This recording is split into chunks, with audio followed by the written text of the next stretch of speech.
Good afternoon all, and welcome to the Vale of Glamorgan Cabinet meeting of the 27th of February 2023. I'm Councillor Liz Burnett and Chair of the meeting as the leader of the Vale of Glamorgan Council and Cabinet Member for Performance and Resources.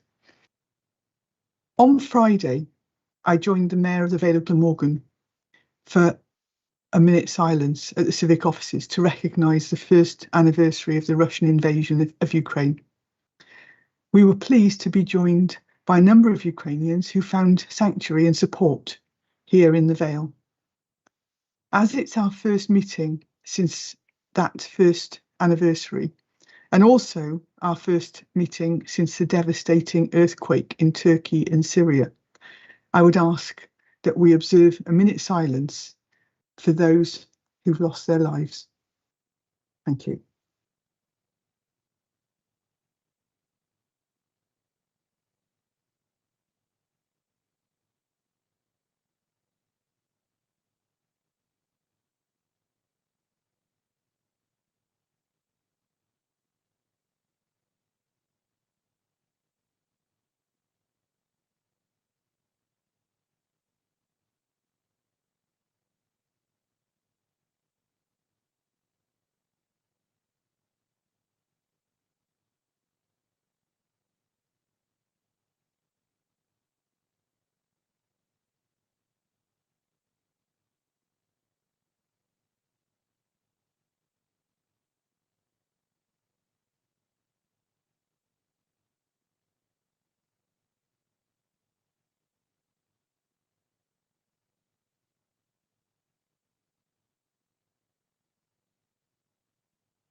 Thank you. I'd also like to pass on my thanks to Llantwit Major Football Club for their kind words and their demonstration of solidarity with the people of the Ukraine. And I'd also like to specifically mention local firefighter Robert Buckley, who's just returned safely from the Turkish-Syrian earthquakes, where he was involved in rescuing a number of people from collapsed buildings. I don't think any of us could ever imagine the devastation that they experienced. So our deepest gratitude to you, Robert, and to your colleagues in the South Wales Fire and Rescue Service. So moving on to today's meeting, may I remind everyone present that the meeting is being live streamed as well as recorded via the internet, and that this recording will be archived for future viewing. All participants should mute themselves when not speaking in order to avoid any background noise or feedback. And if any participant wishes to speak, they should either raise their hand on screen or use the digital function. We'll only be using the chat function to highlight any technical issues and to attract the attention of the chair or Democratic Services Officer. I think it goes without saying that today will be a lengthy and complex meeting as we discuss the final budget proposals before they're presented to full council on Monday for debate. We'll also discuss how we manage corporate assets, how we will purchase goods and services to benefit local people, businesses, and work towards carbon zero. It's a very full agenda, so without further ado, I'll move to agenda item 1, if I can just get my papers organised. So agenda item 1 is apologies for absence, and I will record apologies from Councillor Margaret Wilkinson, and I can see that everybody else is here with us today. Agenda item 2 will be the minutes of the meeting held on the 16th of February 2023, and can I take it that they are a true record of the meeting? I'll second those, Leader. Thank you, and I see lots of thumbs up as well, so they're agreed. Agenda item 3 will be any declarations of interest. Gwyn, I can see that you have your hand up. Thank you, Leader. It's reference the additional information on agenda item 6, urgent item, Corporate Performance and Resources Scrutiny Committee on the 15th of February. I'm a life member of Lantred Major Football Club. I have dispensation to speak and vote as I have a personal and prejudicial interest. Thank you. Thank you, Gwyn.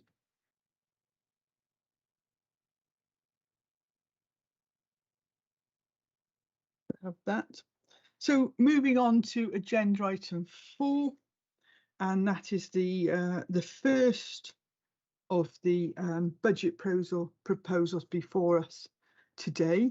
There is a reference that goes with it from Corporate Performance and Resources Scrutiny Committee on the 15th of February. That's arrived today, so that should have been circulated to all elected members in advance of the meeting. So the strategy, in effect, takes a longer term view of the council's capital investment and outlines the various strategies which identify priority areas for capital investment. Added to this are the external factors that result in capital expenditure. Although this is a longer term strategy, it is difficult to predict what capital resources will be required over a long period. For example, the level of general capital funding provided by Welsh Government is we normally only actually get it confirmed on a year-to-year basis, and the priority areas of spend also change over a period of time. Capital receipts are also difficult to predict given the uncertainty in the current economic climate. So the values of properties and land, etc., will go up and down. On the 14th of December 2022, Welsh Government announced the provisional 2023-24 General Capital Funding Settlement.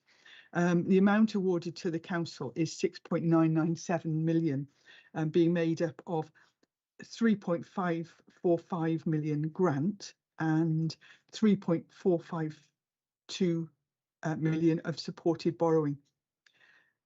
A summary of the 5-year capital programme and how it's funded is given in the report. And the total value of capital schemes and how it's over the next 5 years is anticipated to be £345 million. And that's 41 million for the Band B Sustainable Communities for Learning programme, excluding the pipeline scheme. So as they come forward, that amount will increase, as it will likely increase when we put further schemes forward. And 167 million for the housing improvement programme as well. The funding table also highlights the borrowing requirement to implement the programme, which is 127 million, of which 88 million is in relation to the housing improvement programme. So we will be borrowing to cover those commitments. Since the draft capital programme proposals were brought to Cabinet in January, several amendments have been made to the 5-year capital programme. And they're outlined as follows. So there's the inclusion of 2.276 Welsh Government grant award to support capital maintenance and energy efficiency works across the school estates, and that's very welcomed. 150,000 Salix recyclable funding has been added to the 500,000 decarbonisation budget, so that gives a total of 650,000. 8 schemes totaling 274,000 are actually detailed in the appendix, but the remainder has still to be allocated. The Cartref Postceri photovoltaic scheme has been removed as that's no longer feasible. That's due to tree coverage and other building constraints.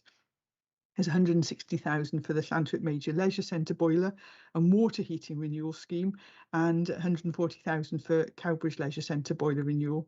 And they've been included in the programme. The access improvement grants of 62,000 has been included each year in sort of next year's budget and the year after. It's 2023, 24 and 2024, 25.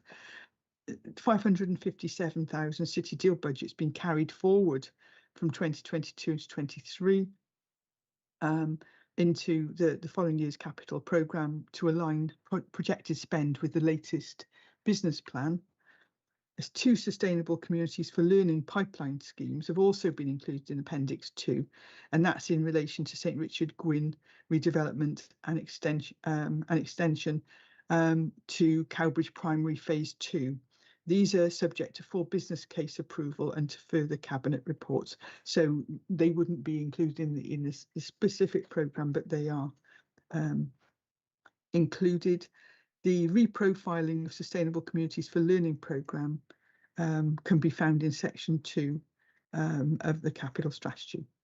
So the report before us, we're expecting to get confirmation from Welsh Government on the final settlement on the 1st of March. So currently the approved timetable requires Cabinet to approve the final budget proposals by no later than 27th of February, which is today. They will go to Council on the 6th of March to enable us to set a council tax by the 11th of March. That's a bit of a whistle-stop tour. When we're talking about these going to full council on the 6th of March, I will need to include an extra recommendation to that effect. At this point, I will bring in that this was discussed in Corporate Performance and Resources Scrutiny Committee, and there is a reference that we've just received. There was discussion of various aspects of the capital programme in that committee. I think the committee was just under 5 hours, so there was quite a lot of discussion, mostly about other areas though. They noted the capital programme, and there were some areas that came through which were sort of forwarded from Healthy Living and Social Care Scrutiny Committee, and the things that they talked about was their comments were related predominantly to other expenditure such as placement costs for young people and children, but they were very complimentary over the Invest to Save proposals that have been brought forward in this and the community-based specialist accommodation. And they also welcomed the council's approach of putting the needs of children and vulnerable adults before the requirement to save money. They passed on their thanks to finance officers. So that was the report from Corporate Performance and Resources Scrutiny on the 15th of February. So I think we can note that reference. So recommendations which are laid out on page 3 of the report, and I think that we can take those recommendations as laid out rather than we go through them, but I would like to add one additional recommendation, that the use of the urgent decision procedure as set out in section 15.14 of the Council's Constitution be approved in order for the report to be referred to full council on the 6th of March for consideration and approval, and I would therefore move. And I'll second those. Everyone else happy on that? So we now have agenda item 5, a very comprehensive report, and I make no apologies for I will go through this in some detail. I'm pleased to know that all members have been invited to a training programme on this afternoon after Cabinet, so I hope there will be some detailed discussion and conversation about this. But the Treasury Management and Investment Strategy for 2023-24 and an update for 2022-23.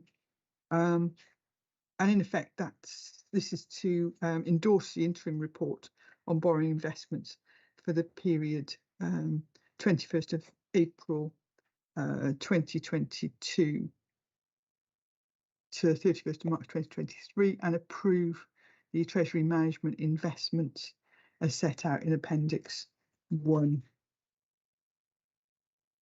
The interim report provides an update on the Council's Treasury Management operations for the period 1st of April to 31st of December, and all activities were in accordance with the Council's approved strategy on Treasury Management. Details of monies borrowed and repaid and those invested are outlined in the report. The proposed 2023-24 Treasury Management and Investment Strategy, and that's at Appendix 1, states that the Council must ensure that the Prudential Code is complied with, which has been developed by CIPFA as a professional code of practice, and it was recently revised in December 2021. To demonstrate that the Council has fulfilled these objectives, the code sets out prudential indicators that should be used and the factors that must be considered, and these are detailed as part of the strategy. So the Treasury Management and Investment Strategy, and that's Appendix 1. The main areas that the strategy covers are firstly reporting requirements, and that's the reporting requirements against the CIPFA Code of Practice, statutory prudential and treasury indicators, and they're as detailed, treasury management training, and the summary of training needs for treasury management officers and council members, and as I mentioned, we're having that this afternoon. The economic background, so that's a summary of the UK and world economies for the period under review. The prospects for interest rates with forecast timetable, etc. Because the bank rate is forecast to peak at 4.5% in June 2023, and then possibly to fall to 2.5% in March 2026. So yeah, hopefully there's light at the end of the tunnel. 6 is the balance sheet projections, and that reflecting the final capital proposals from 2023-24 right up to 2027-28. 7 is borrowing. The council is actually in an under-borrowed position. Total external debt outstanding at 31st of December 2022 was 149.973 million, with an estimated capital finance requirement as of 31st of March 2023 of 195.651 million. The average rate of interest paid on external borrowing was 4.47%, and the borrowing requirement 2023 to 24 to 2027-28 is 151.214 million, which includes 24 million of replacement borrowing for maturing debt. So that's debts that basically the term of the agreement has come to an end, and we need to refinance them. And 8, it's the minimum revenue provision, and that's the resources that the council must put aside in each year to repay the principal sums borrowed. 9, investing, and that's the council's primary objectives for the investment of its surplus funds are to protect the principal sums invested from loss and also to ensure liquidity. Investment income is important, but actually it's a secondary objective. First of all, we need to make sure that they're protected from loss. The council uses credit ratings from Fitch, Moody's and Standard & Poor's when assessing the credit worthiness of the counterparties with whom it invests. And at present, the council's portfolio only consists of specified investments, and that means investments under 364 days. The council will seek to maintain a minimum 30 million investment balance in addition to any working capital surplus during the period. In 2023-24, the council will place investments with the Debt Management Office, UK local and police authorities, UK Treasury bills, money market funds and bank interest yielding deposit accounts. So total investments as of 31st of December were 77.120 million. And that's an average rate of 2.80% in December 2022. Appendix 2, that outlines the Treasury Management Policy Statement. And Treasury Management at the Council is conducted within the framework of the Chartered Institute of Public Finance and Accountancy's Treasury Management in the Public Services Code of Practice 2021 edition. That's the CIPFA code, as I mentioned earlier. And the main council policies covered by this report are detailed in the appendix.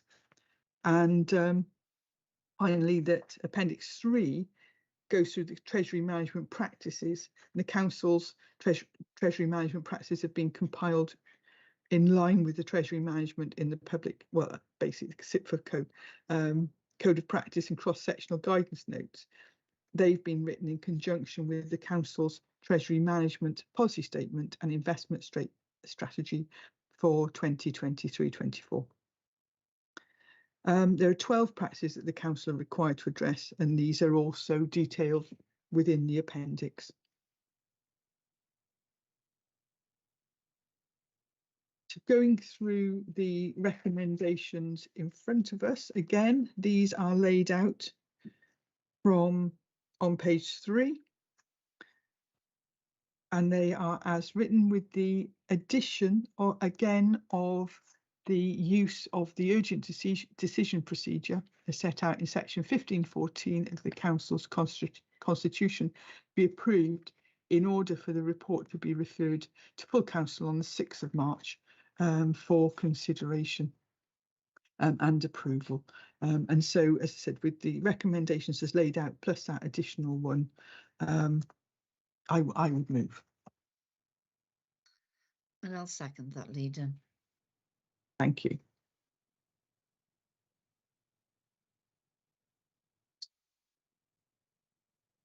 So moving on to agenda item 6, I have 2 references that I will discuss in with this report.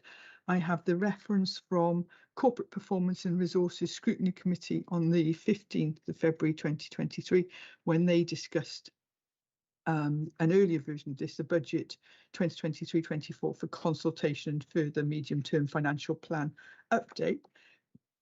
And also one that is actually an urgent item, which would have been on agenda item 14.1, which is a reference from Corporate Performance and Resources Scrutiny Committee, 15th February 2023, and that is Vale Morgan Council proposed fees and charges, and I'll cover those as we get to the relevant part of the report.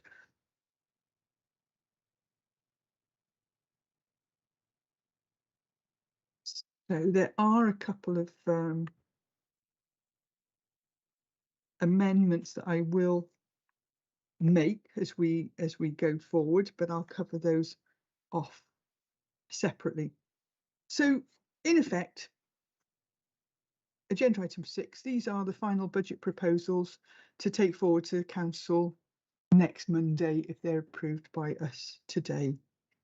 And at that meeting on the 6th of March is where we will set both the council tax and budget for 2023-24. I think it's fair to say that it's been a particularly difficult budget round. There's been a huge amount of uncertainty in a very challenging economic environment. I mean, it does make for very difficult financial planning, especially when I look back to last autumn and setting a financial strategy during the chaos that we experienced during the mini fiscal event. In those times, we were facing a £28 million gap in our finances. And I was comparing notes between the reports that we brought in October, the report that we brought in January, and today's report. And you know, we are in a position where the provisional settlement that we received in December was much better than expected. And, you know, as we reported in January, it still left us with a £9 million gap. And I think it's worth comparing the appendices from those three reports. In this report, we have Appendix A is the budget going forward. Appendix B is the revised cost pressures. And what we mean by revised cost pressures is that when we looked at cost pressures in the October report, we were looking at cost pressures of 38 million. We were looking at 6.5 million of investment that we wanted to make in our services. We were looking at inflation, and that was things like energy fee charges, it was things like pay increases, etc., of just over 21.5 million. And to get where we are today, they've had to be managed. And I think it's fair to say that an awful lot of the investments that we wanted to make back in October have had to be taken out to get to a level of investment of just over 1 million.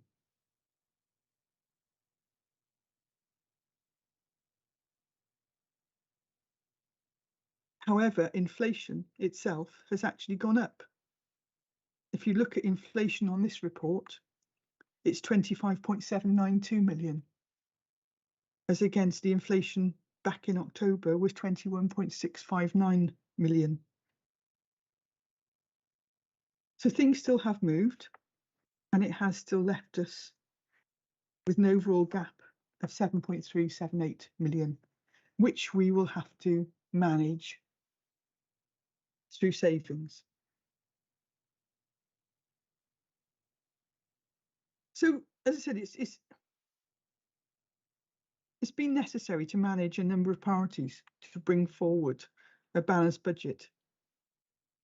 We've had to look at how we can set a reasonable increase in the council tax, given the cost of living crisis that we're all facing. Working out how we can protect services for the most vulnerable in the county, ensuring a sustainable level of funding for our schools, identifying a deliverable package of savings, and making a measured use of reserves on a one-off basis. Because you can't use reserves just to prop up services when once they're gone, they're gone. That once you've spent them this year, you can't spend them again next year if the service still needs funding. So in this budget, notional funding for social care and schools were uplifted by 5.1% and 7.7% respectively by Welsh Government. The council is being totally transparent with the level of pressures faced in these services. And for social care, there is an additional 8 million in the budget. That's significantly over the government uplift, ensuring that the council can commission the necessary domiciliary care and meet the needs of the residential care centre that's experiencing similar inflationary pressures to us. For schools, an extra 10.4 million, including one-off support as a rise in excess of 9%.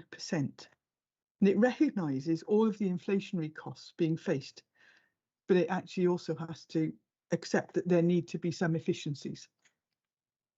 The Vale of Glamorgan council tax level is below the average for Wales. And the 4.9% increase will see that position be maintained. Some Welsh authorities are having to set their increase 2 or 3 percentage points higher. There have been difficult choices to be made in identifying the savings packages of 4.6 million, but we are taking the right actions. Fees and charges have to go up in line with rising costs, and it's essential that we cover our costs. When our services are non-statutory, when there is a choice, the only choice we have is that they move towards being cost neutral, or we move towards not doing them. It's essential that we cover our costs, and we should be proud of the waste changes and the positive impact that they will have on the future of our environment. As we promised, there's been a fundamental review of the reserves too, which puts the council to factor in future risks and also to invest to deliver more efficient services. So we will use reserves to develop services which will both improve the quality of services but also decrease costs in the future.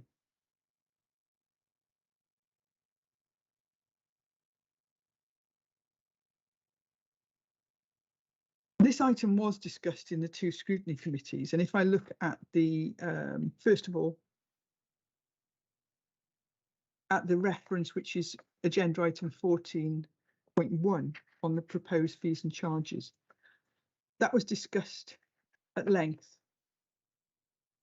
in the scrutiny, and there were a few areas that were discussed. One was obviously the street cafe licenses, and it is something that we have gone back over in depth and looked at. And I think we need to say that this is moving to cost neutral. This is not the council making a profit. In establishing street cafe licenses, there is administration. We have to ensure that people have the necessary insurance. We have to make sure that the use of highways is agreed and laid out to be safe. As I said, and even then, I would argue that we are not actually covering costs.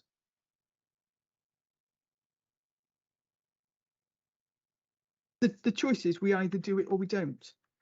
It's an opportunity for businesses to make money, so I would prefer that we do it. I have received invitations to have discussions with local businesses. I will take up that offer. If it is proved that the charges are damaging to local businesses, we will reconsider. But for that, we need to have open book discussions over exactly what income is derived from these, and whether or not street cafe licenses are of benefit to residents of the Vale or of benefit to the businesses. So we will have those discussions, and we will keep an open mind.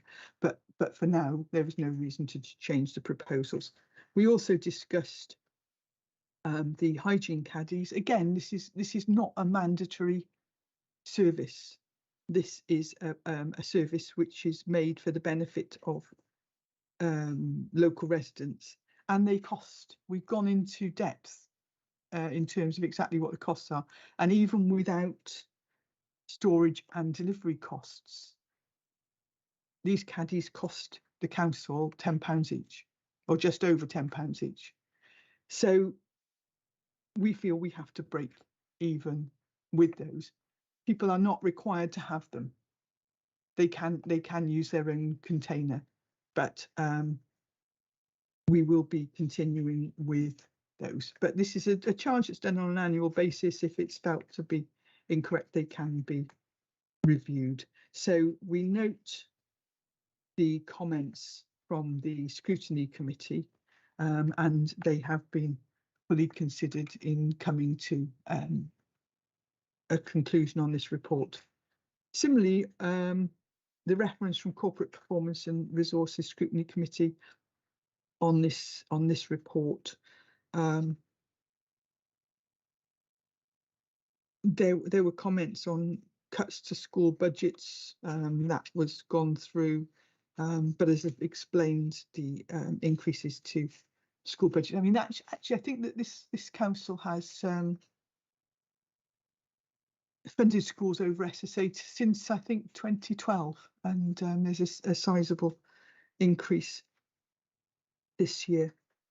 Apart from that,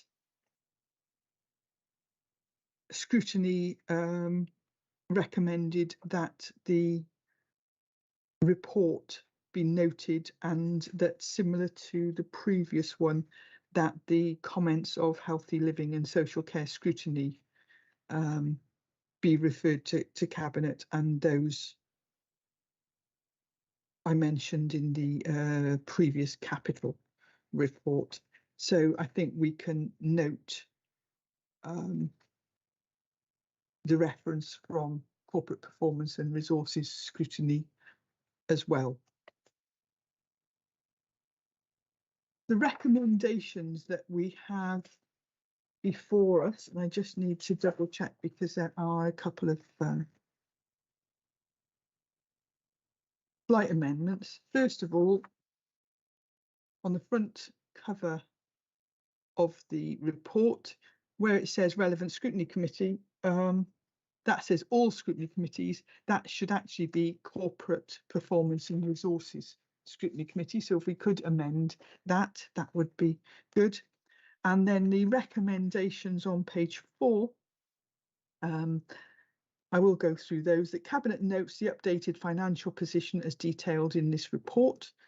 That Cabinet recommends to Council to approve a council tax increase of 4.9%. That Cabinet recommends to Council to approve the budget for 2023-24. That Cabinet notes the forecasts across the medium term to 2027-28. That Cabinet notes there are no changes to the proposed fees and charges approved for consultation in January following review by scrutiny, as outlined in the reference.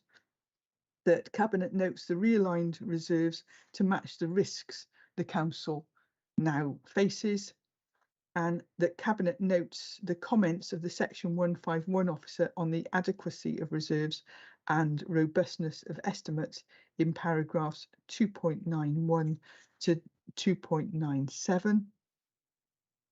8, that Cabinet notes the arrangements in place to ensure the delivery of the 7.378 million savings programme. And finally, that use of the urgent decision procedure as set out in section 1514 of the Council's Constitution be approved in order for the report to be referred to full Council on 6th of March for consideration and approval. And as I said, let me just go back to my earlier note.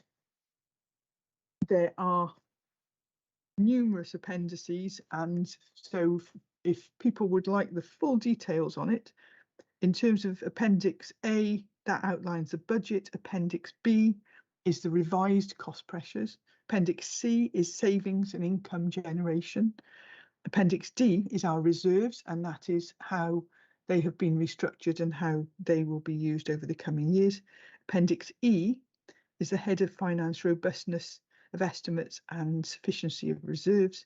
Appendix F, budget consultation, and there were an increased number of over nearly 800 responses. And Appendix G is the equality impact assessment. So on that basis, I would so move. And I'll second that as well. Thank you.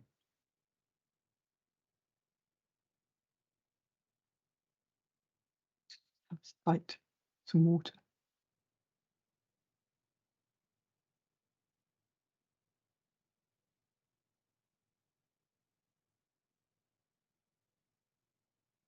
Moving on to agenda item 7, and that is the Financial Management Code update of 2022-23. And this actually is to consider the council's compliance with the Financial Management Code in preparation for the 2023-24 and prospects for improvement. So the Financial Management Code is a code that's been introduced by CIPFA to support good practice in financial management and to assist local authorities in demonstrating their financial sustainability. It was prepared for the first time in February 2022 and is attached and attached as the update for 2023-24, and that's Appendix 1. I think it needs to be said that demonstration with compliance with the Financial Management Code is a collective responsibility that for the Chief Finance Officer, their professional colleagues and leadership team, but also of elected members. And I think that that's the important thing, is all elected members in this council share a responsibility. The updated review is being considered by the council's senior leadership team and will be reported to both Cabinet, as it is today, and to the Governance and Audit Committee for comment. Right, back in. And what's happening there? Yes. If you look in terms of the background, which is section 1, and it says that section 151, and this is why this explains something, is the Local Government Act 1972 requires every local authority in England should make arrangements for the proper administration of their financial affairs and shall secure that one of their officers has responsibility for the administration of those affairs, which is why we have a section 151 officer. And the Financial Management Code's been introduced because the exceptional financial circumstances faced by local authorities in recent years have revealed concerns about fundamental weaknesses in financial management, particularly in relation to organisations that may be unable to maintain services in the future.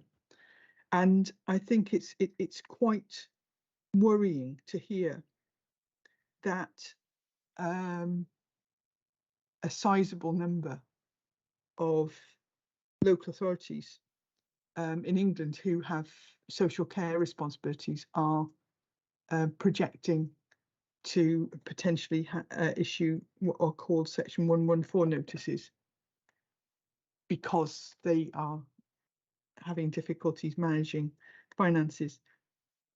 So as I said, demonstrating compliance with the Financial Management Code is a collective responsibility of all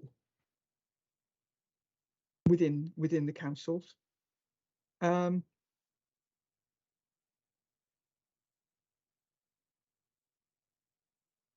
And so the CIPFA Statement of Principles of Good Financial Management is outlined in section 2, and they are the principles which form the benchmarks against which all financial management is judged. So the 6 principles they talk about is organisational leadership, and that's having a clear strategic direction. Accountability, and that's based on medium-term financial planning, which then drives the annual budget process. And that's exactly why you will have seen that Cabinet has had frequent updates, particularly during the frequently changing situation in terms of budget position over the last 6 to 9 months. Financial management with transparency at its core. And again, nothing is hidden, and we go through those figures in depth. And sometimes it can be really, really difficult getting a head round all these levels of figures. But it's essential, and it's essential for every single member of this authority, as well as finance colleagues and as well as our senior leadership team. Adherence to professional standards, yes, and that's professional standards for elected members, as well as professional standards for officers. And Principle 5 is very interesting, where it talks about the sources of assurance are recognised as an effective tool mainstreamed into financial management, including political scrutiny.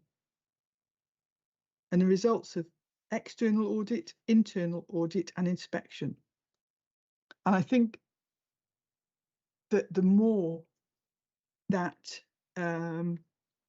we try and improve practice within the council, the more scrutiny will be looked to as a function to help drive forward performance.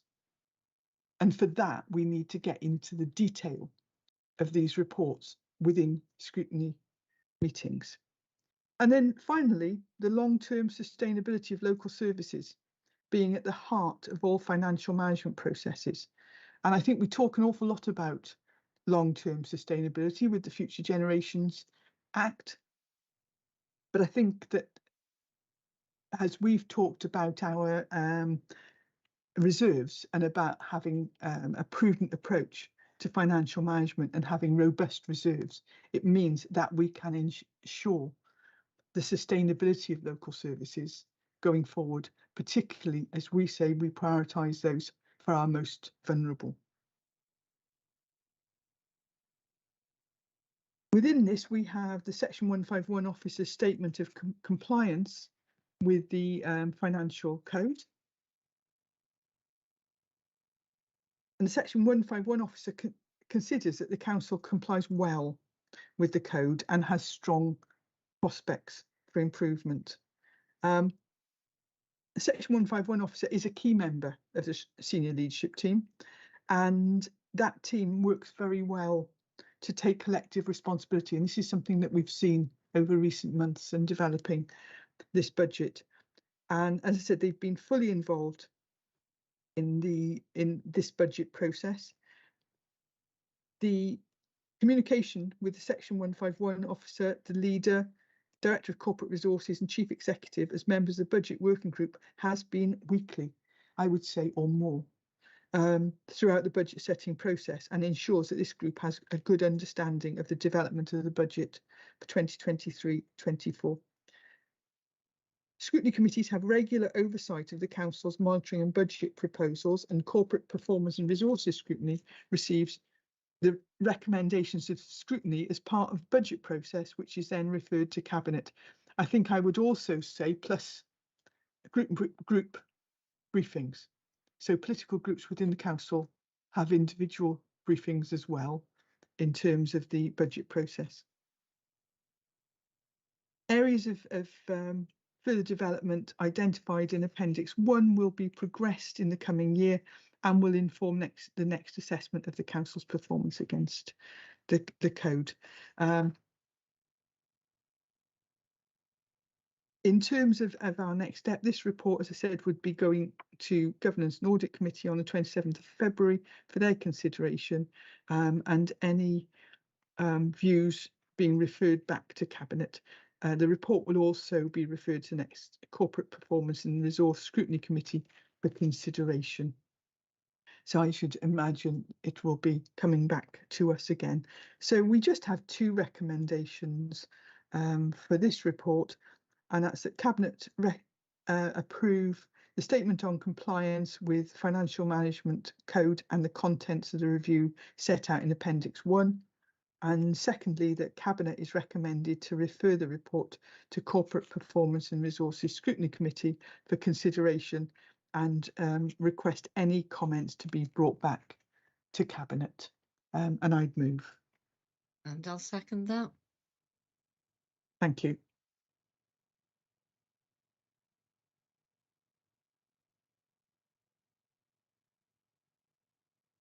So we now move on to getting emails arriving on my screen. We move on to the Corporate Asset Management Plan 2023 to 28. And I think it's fair to say that the council owns a sizable number of assets. And the Corporate Asset Management Plan has been produced in consultation with officers from right across the council's departments, and it sets out the strategy and also the methodology for managing the council's land and property assets. This plan replaces the previous plan, which ran from 2019 to 22, and it reflects the need to coordinate, to ensure that we have a coordinated approach to asset management, together with greater collaboration and also the efficient, effective and sustainable use of land and buildings in line with the council's obligations related to the Wellbeing of Future Generations Act and the council's wellbeing objectives. So if you're just looking through at the background to the report, this sets out the strategic framework for realising the council's property strategy, and it also reviews the outcomes of the previous plan. The previous plan actually was established in 2019, and that report concluded that the estates team was well organised and officers' knowledge of the estate and accompanying property system was robust and better than many comparable public sector organisations. Well, I wouldn't argue with that. We have actually a very skillful and knowledgeable estates team. At that time, they did a range of things like, looking at Provincial House, and it was decided at that time not to renew the lease, and Provincial House is now providing valuable town centre accommodation. So, that was one thing being done, and that, as a result of that, £300,000 was saved. Staff were relocated into the council's remaining corporate office buildings. There have been projects looking at transferring assets to town and community councils. And so since that time, there have been asset transfers to things like Barry Rugby Club, community libraries, and a number of bowling pavilions and greens, and all going forward successfully. The council's also looked at alternative delivery options, and one of those was the Penarth Pier Pavilion that was brought in-house. And since then has delivered over, 300 events, including arts exhibitions, weddings, corporate events, etc. The future management arrangements for the youth centre in Llantwit Major and the new family centre were discussed or taken forward as a result of that, and also South Lodge in Windsor Gardens has since been taken over by Fabulous Ice Cream, and there's currently work undergoing on the renovation of the building. But I think it's fair to say that we need to look at the way in which we manage our land and property assets, because that has a direct impact on the services that we provide. So we need to make sure that we achieve the optimum use of property assets while supporting service delivery across the council. So it's not just about saving money, it's about ensuring that we achieve the maximum efficiency from our assets, and we have the right assets in the right places at the right time to serve our communities. So if we get it right, the Corporate Asset Management Plan will contribute to the transformational change that's underway right across the council. I think looking at this new plan, it also reflects the circumstances within which the council is now operating.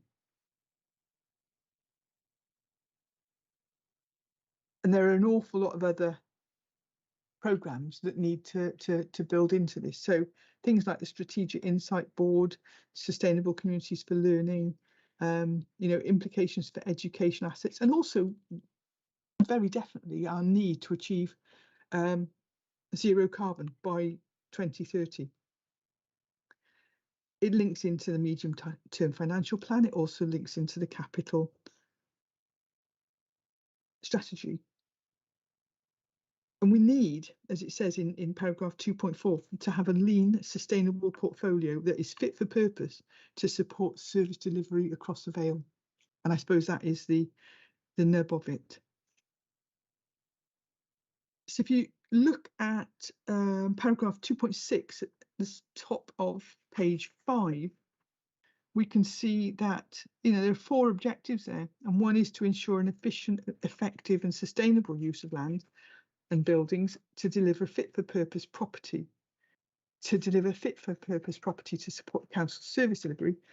Secondly, to identify and pursue opportunities to generate capital receipts and income opportunities from the disposal or lease of surplus property. 3, to ensure that premises managers, duty holders manage council assets so they comply with appropriate statutory, regulatory and corporate standards and are maintained to an appropriate level. So what properties we have, what assets we have, they have to be managed and maintained. And objective 4, to work in partnership and collaborate with other public sector bodies within the Vale of Glamorgan to achieve efficiencies and enhance service delivery. So as we've seen before, we work with like the Health Board, with the Joint Contact Centre. We've worked with them over Barry Hospital. We work with other areas as well. So we are looking to do that.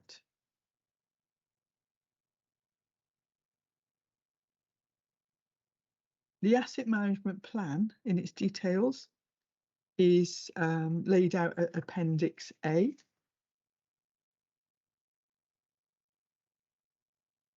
And I've mentioned already some of the details in there of the things that we've done and what we want to do. I think it's worthwhile looking at paragraph 515, the corporate landlord model on page 27 of the asset management plan. That is a really interesting model to look forward in terms of how we maintain and manage our assets going forward. And then also paragraph 5.16 is talking about sustainable communities for learning, and that actually outlines all the developments that we've undertaken over recent years, and it is pretty phenomenal. And then looking at towards the bottom of page 30, it talks about actually what our proposals are going forward. And I would say, as if we can negotiate with Welsh Government to give us some more money, it'll be even larger. So, but that is as it stands at the moment. Also goes on to talk about decarbonisation, energy reduction, and it also talks about the installation of 80 electric vehicle charge points at the Alps Depot, Civic Offices and Parks Depot. I know people have seen the charging points that have been installed in the civic offices, and that people will rightly say, are they going to be open to the public? Well, it is proposed that the chargers will also eventually be made available to staff and visitors in the future, but at the moment the infrastructure isn't there, and we'd have to work out how that works. But I think that is an aim of ours going forward. So we have the asset management plan in front of us, and the recommendations for us is that Cabinet approves the new Corporate Asset Management Plan 2023 to 2028 as attached to Appendix A to this report. And secondly, the Corporate Asset Management Plan 2023 to 2028 be referred to Corporate Performance and Resources Scrutiny Committee. This says for information. I actually would like to change that for consideration, because I would like them to discuss it and to come back to us with their thoughts. I would also like to put a third recommendation on there. If I could pass on my thanks to the officers that have worked on this plan. I know, having been interviewed in terms of the corporate landlord model, the amount of work that's gone into this. So if we could pass our thanks on to those, I would move.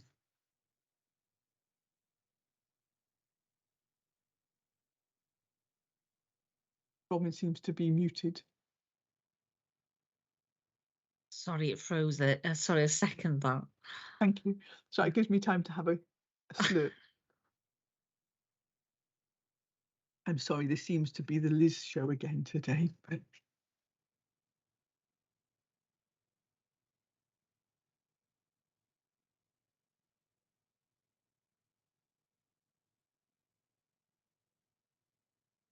agenda item 9 is the people strategy and supporting documents. And this report is coming to us today for us to approve, so it can go for further consultation with our staff and with partners, as it's an important document in terms of strategy, in terms of the future way of working in the organisation. The Council's current human resources strategy expired in 2020. And I think since that date, an awful lot of stuff has changed, hasn't it?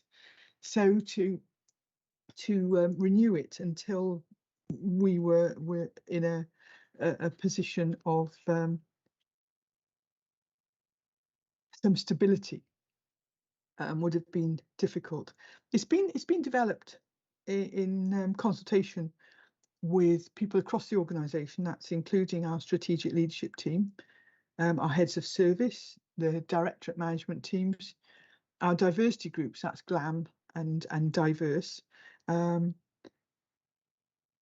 I don't know whether or not it's been to our newly formed disability staff group, and also our trade union colleagues. And as part of the development process, it's been agreed to reframe the strategy as the people strategy. And it sets out our overarching themes for the next 4 years. The 3 core themes are redesigning for responsiveness.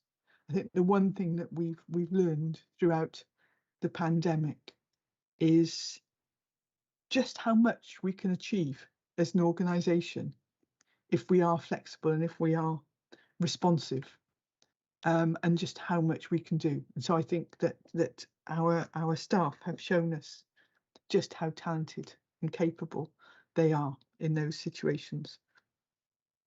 Secondly, driving employee experiences, and I think that is that focuses on the benefits of working for the Vale and the rewarding nature of a career in public services. So that's actually saying, why should people work in public service? How rewarding it is, but also why work in the Vale? And it's basically, if you look at everybody's background pictures, why wouldn't you? It's an absolutely super place to be. And thirdly, striving for high performance. And I think that is something that we know as people working in the Vale embeds everything that we do in the Vale. I think the big challenge for us is to put the structures in place to allow and enable our staff to fulfil their full potential and thereby deliver services for people. So the strategy actually, if you go through it, takes stock of the significant challenges faced by the council in recent years. And as I said, it builds upon successes, particularly the digital approach, how we work in partnership. And that's both internally, we work a tremendous amount across the council rather just in departments, but also with external partners. We want to provide a foundation for the council to continue on its transformational journey, but we need to recognise the future financial pressures that we're under. The report includes a number of appendices, and that's the Appendix B is the Strategic Workforce Implementation Plan. C is the Hybrid Working Strategy. D is the Learning and Development Plan, and E is the Volunteer Policy. And they all work together to contribute to the overall people strategy.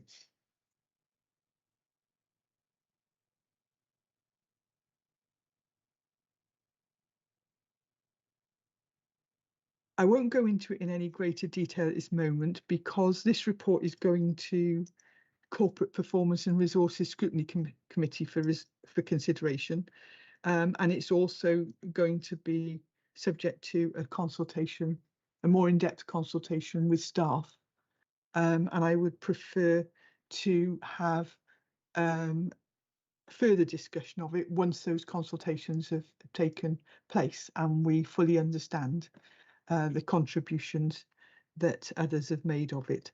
So the recommendations, there's 5 recommendations that are on page 3. And that's that Cabinet considers and approves this report and appendices as the basis for consultation as described in the report.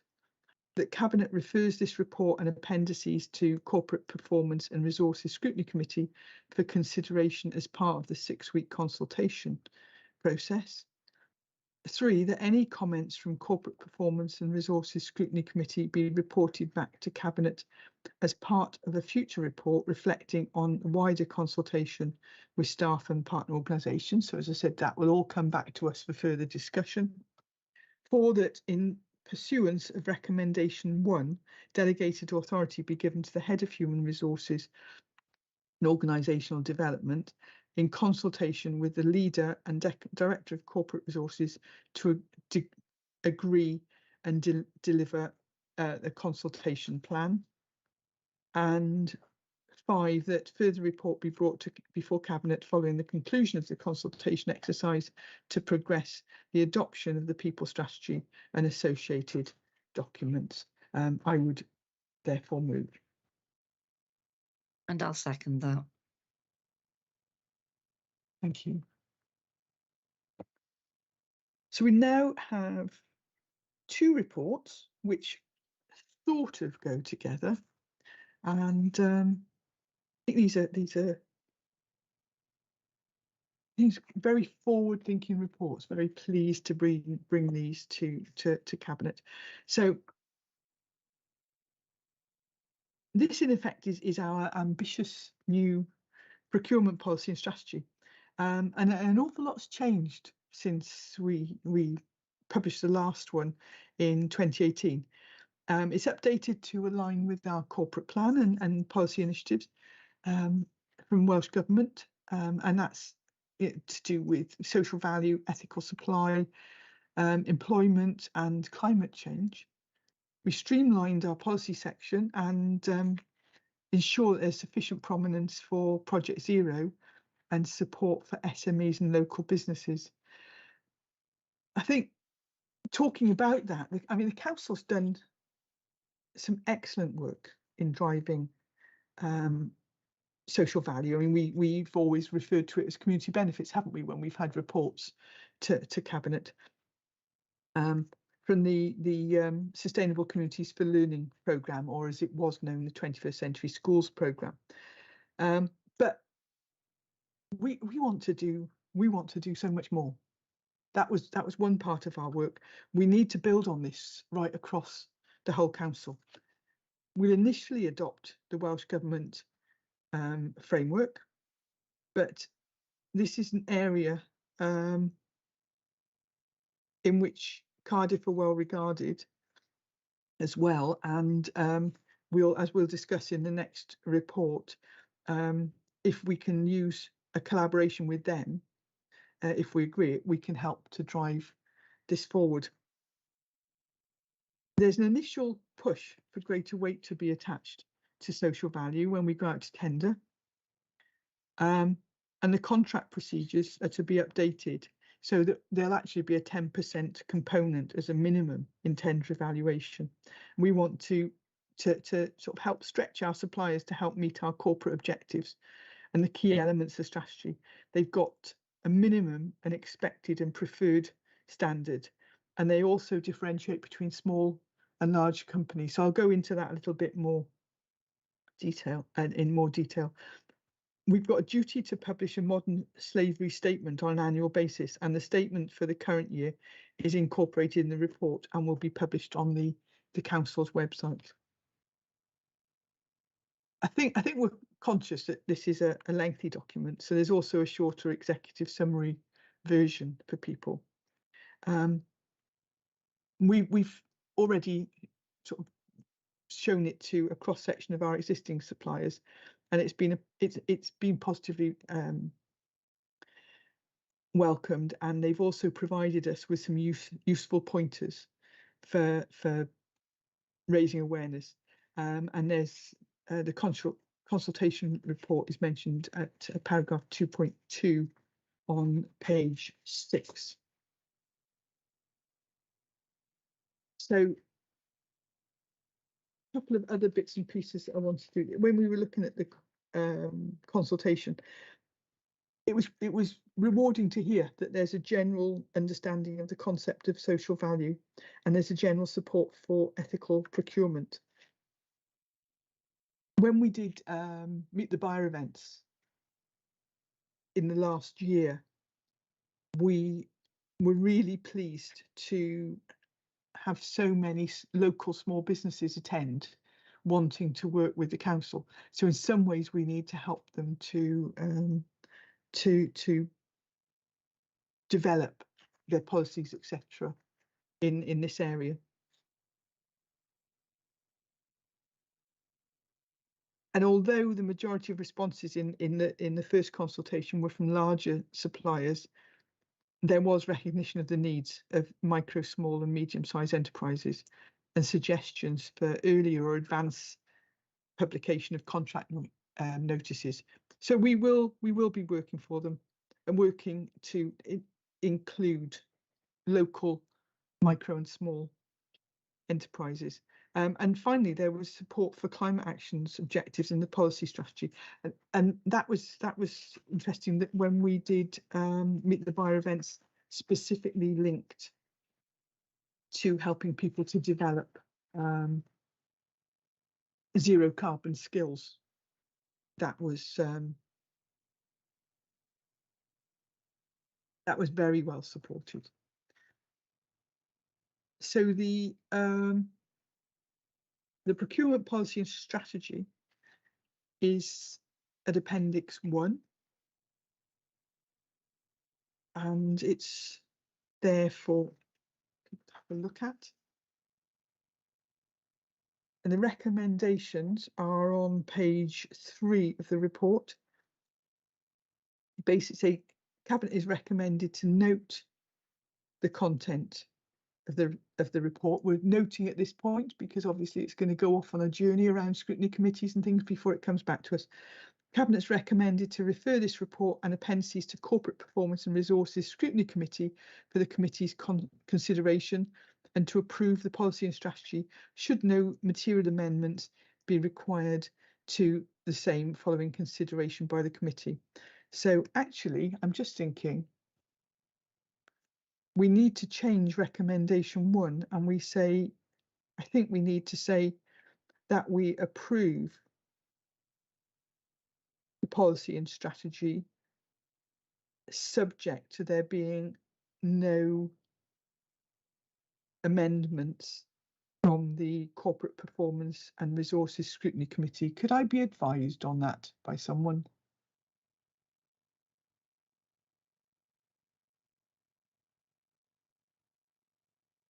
Debbie's there to come in. Yes, leader. Yes, yes. That would save the matter coming back if there are no comments from scrutiny committee. So that would be a more efficient approach.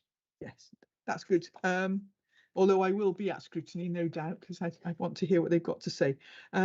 Third, the Cabinet recommends a further report to full council to amend the council's contract procedure rules as set out in the Constitution to reflect social value considerations as referenced in paragraph 2.8 below.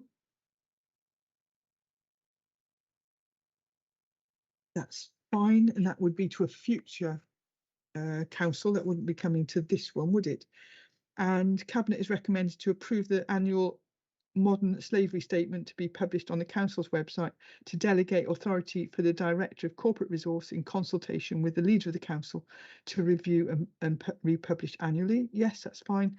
Cabinet is recommended to approve delegated authority for the Director of Corporate Resources in consultation with the leader of the council to update the climate action section of the policy and strategy when Welsh Government introduces its toolkit.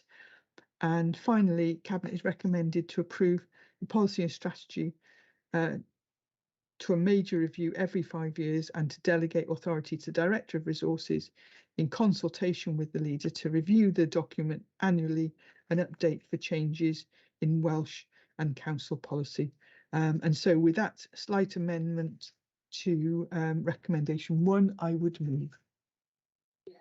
And I'll second that. Thank you. And then agenda item 11. This is related to our procurement service. And so we've provisionally agreed the policy and strategy. So we've set out what we want to achieve. But actually, this report is about how we're going to do that. I think it's fair to say that the council has been exploring options to strengthen its procurement function. And we've had, I think, what can only be described as a slimline procurement function, and we've been exploring options to strengthen it and create greater resilience.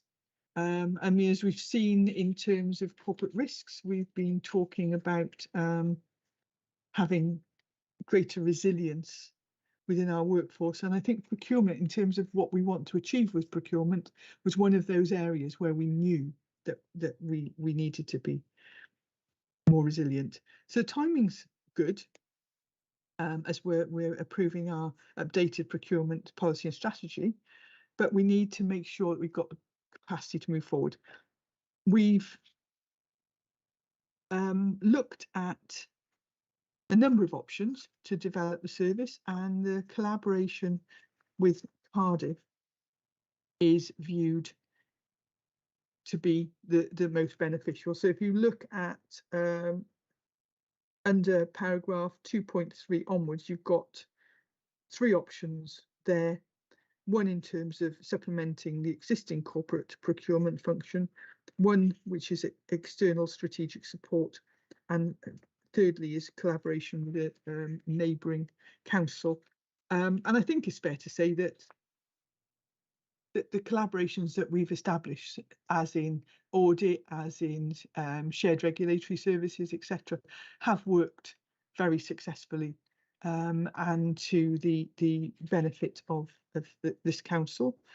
So having a collaboration with Cardiff is felt to be most beneficial, purely because it helps us to be more resilient.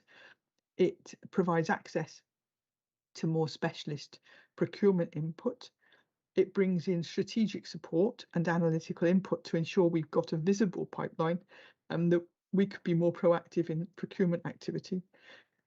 It creates opportunities and efficiencies throughout joint procurement exercises with Cardiff, Torvine and Monmouthshire, because as we say about collaboration with Cardiff, actually Torvine and Monmouthshire are already in this agreement, and it enables us to take social value forward across the council.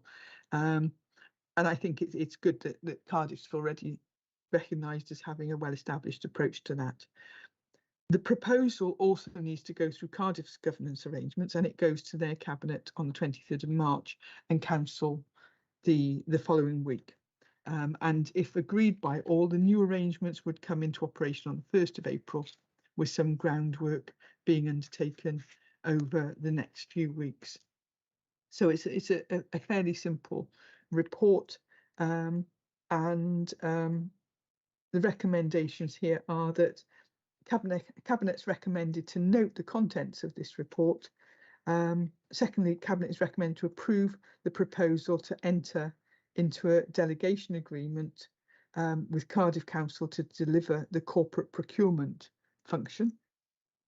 Thirdly, that it's recommended that Cabinet delegates authority to the monitoring officer / head of legal and democratic services to execute the necessary delegation arrangement with Cardiff Council from the 1st of April 2023 for a period of 3 years.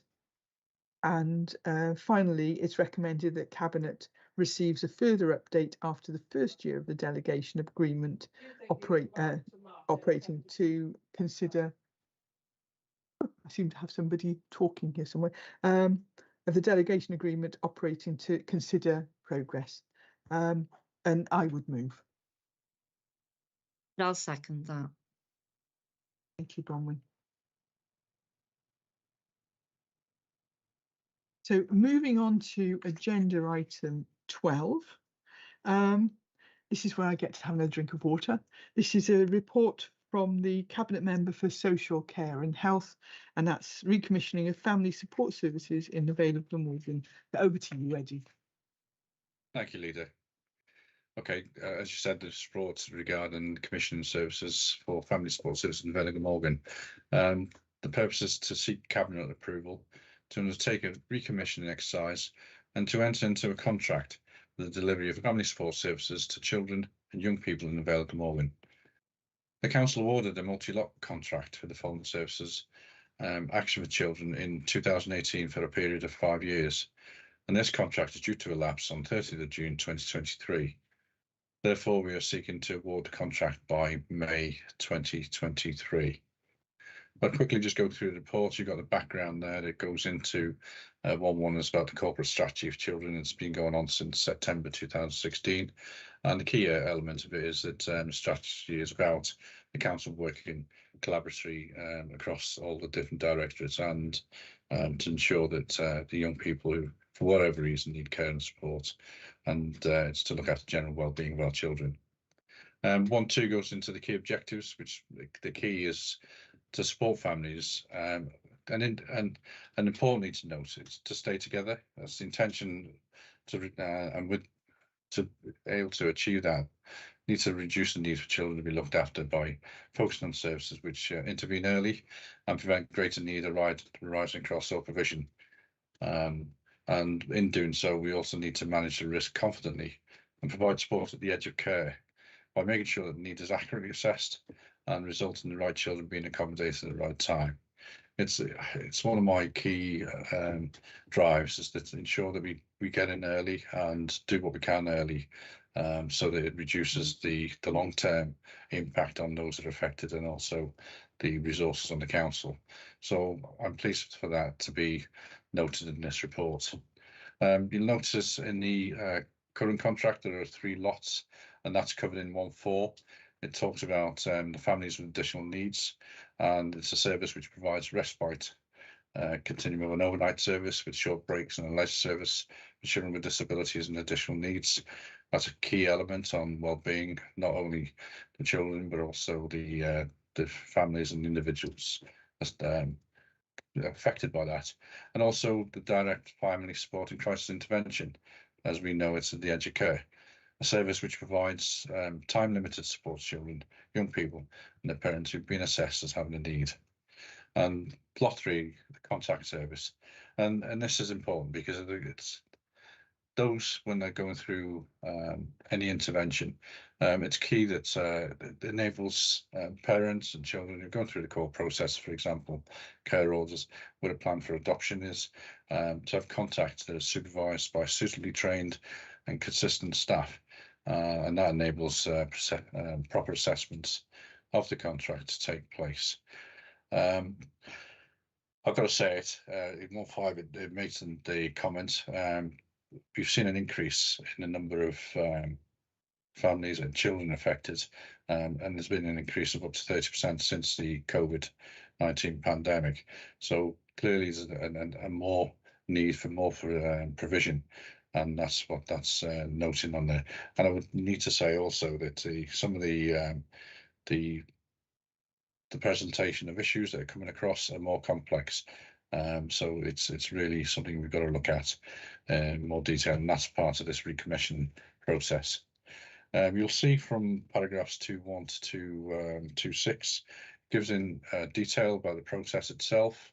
2.7, a key element for me and the staff and the authorities, that the children and young people and the families who will actually be involved in this process. It's not something which we're imposed on them. It's certainly some of the families and children that have been involved. They'll be involved in this process as part of the procurement. That for me is a key element. Certainly some of the discussions I've had in the last year or so with some of those affected, it's enlightening, and you just don't realise the impact of how a good provision can make a change for those involved. You can see 2.9 talks about how long the contract's going for. It's going to be for 4 years, but an option to extend for up to a further 4 years in negotiation with the successful provider. There's a key element that is for me as well. Also, that it's not just a 1 year. We've got some challenges in the national context at the moment with some provision in that, we're talking about changing the way we do things. And I think this gives stability to those partners that we're involving. Not just partners, but the authority itself, and also to those that have been affected. So I'm pleased to see that in the report. If you look through the actual wellbeing goals and 5 ways of working, there's some further detail on, and talking about the children and the interventions and things like that. So I'm sure people have read that through. So taking the recommendations, I'll just go back to those.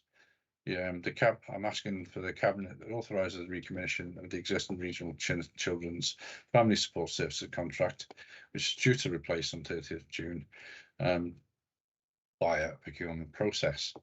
And the current contract value is 1.07 million per annum over the 3 lots, though it should be noted that funding for future commissioning is under review, and future funding increases will be agreed according to the Council's budget setting process. We're more aware of that at the moment than we've ever been, aren't we? Particularly with the challenge we've had over the last 7 months. Following completion of the tender process, the Cabinet authorises the Director of Social Services, in consultation with the Cabinet Member for Social Care and Health, to award the contract or contracts, depending on whether it's 1 or 2 or all the lots, for this service for an initial period of 4 years, with an option to extend for up to a further 4 years. And 3, the delegated authority is granted to the Monitoring Officer, Head of Legal and Democratic Services, to negotiate, draft and execute contracts with the successful bidders. I so move, Leader. Thank you, Eddie. I can see that Rhiannon wants to come in. Thank you. I'd just like to say how much I welcome this, because I can tell you through the work in education, the increase in mental health problems being presented by children in the last couple of years is absolutely astronomical. Children who already had complex needs, mental and so forth, these have been exacerbated by COVID, by lockdown, by being, socially isolated and so forth. And I welcome any moves that we take in order to improve those children's experience.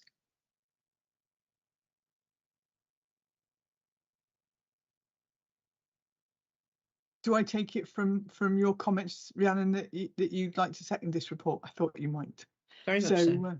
Yes, and I absolutely agree. I mean, with as part of a family that has had has supported, looked after children, I think that this is superb. I'm particularly interested to see how the young people themselves are going to be involved in this, and at some point, whether formally or informally, I would love to know more about how that worked, and how it went forward. So I can see that everybody's nodding their heads. So Rhiannon seconding, that's fine.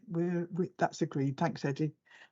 And then our final report for today is from the Cabinet Member for Community Engagement, Equalities and Regulatory Services. That's Ruba. Thank you, Leader. Save the best till last.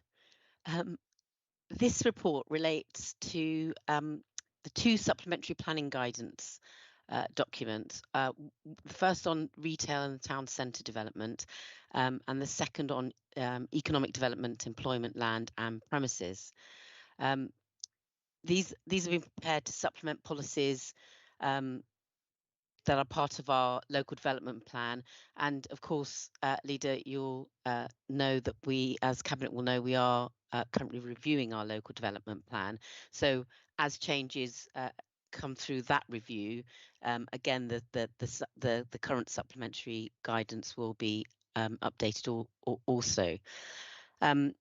So Cabinet will recall a previous report that I brought on the 29th of September last year, which sought approval to undertake a 6-week public consultation on the two supplementary guidance documents.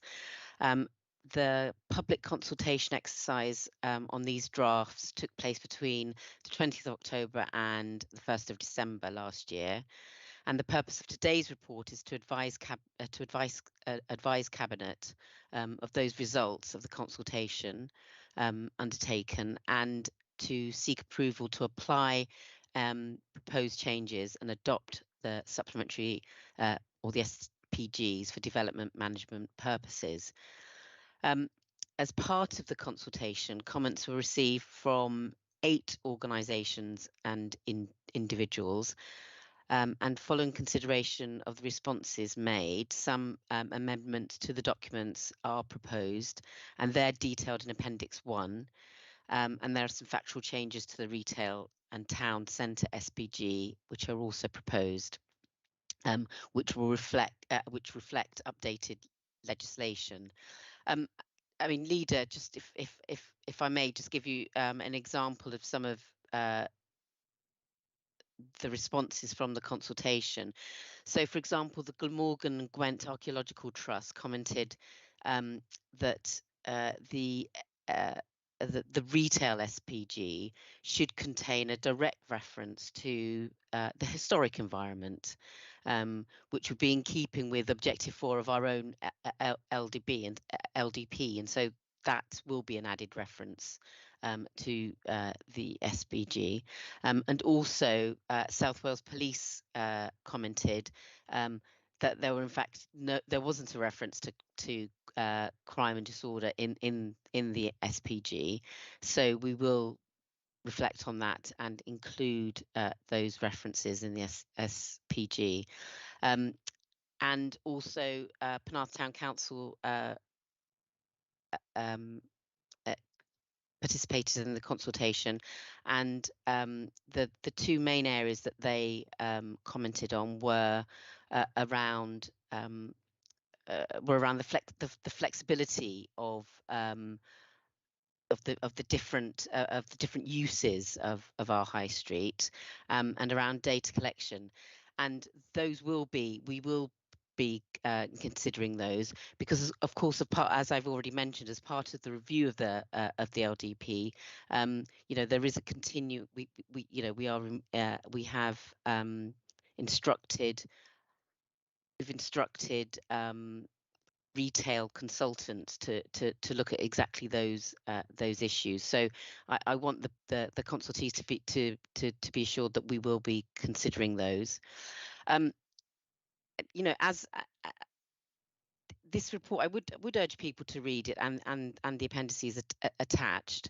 And for more detail in terms of the background, which actually does make interesting reading, I would refer Cabinet to actually to read the details included in our 5 ways of working at the end of the report, because it does really reflect on, you know, what our supplementary guidance you know, tries to include in terms of guidance for making those planning decisions. So, you know, it you know, I would say it, wouldn't I? But it does actually make a good read. So officers have considered the representations received in response to the consultation and have amended the SPGs where it's considered necessary or relevant. And this report therefore summarises the results of that consultation. Now, once adopted, the SPGs will supplement the existing SPGs used for the development management purposes. So the retail and town centre development SPG will supersede the Upper Halton Road Development Guidelines SPG. So that's a bit of a mouthful, but I hope that's understood. As I've said already, you know, we should also remember that the LDP is currently under review and is being prepared. And so the current SPGs will be updated to reflect the new plan and policies in due course. So if I may move to the recommendations. The first is that Cabinet note the contents of the report and endorse the responses to the representations received on the draft SPGs, and that's seen as Appendix 1. That subject to the provisions, so recommendation 2, sorry, that subject to the provisions of recommendation 3, Cabinet approve the amended SPGs attached to this report at Appendices 2 and 3 for immediate use in development management decisions alongside the adopted local development plan. Recommendation 3, that the head of sustainable development be authorised to agree the final format of and any necessary minor typographical changes and minor amendments to the SPGs prior to their publication, and thereafter update them with any factual updates in response to policy or legislative changes as appropriate. And that finally, that members of the Planning Committee be advised of the outcome of the public consultation and adoption of the SPGs. So I so move, Leader. Thank you, Ruba.